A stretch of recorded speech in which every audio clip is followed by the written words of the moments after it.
How to open Tamara account. Now go to Tamara websites or app. So open your web browser or download the Tamara app from App Store or Google Play.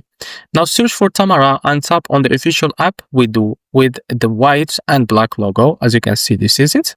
Now after that, click on sign up. So once the app opens, tap sign up or create account. This will take you to the registration page.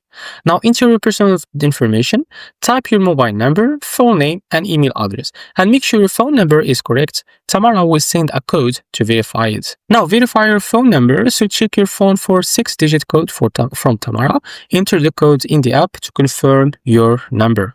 Now set the password. So create a strong password with letters and numbers. This keeps your account safe and secure. Now after that, add a payment method. It's optional, of course. You can connect your debit or credit card now or later during checkout. This makes shopping with Tamara faster next time. Finally, start using Tamara. So that is it. Your account is all ready, and now you can shop online and pay later using Tamara. And this is how to open Tamara account. And if you found this very helpful, please like and subscribe. See you next video.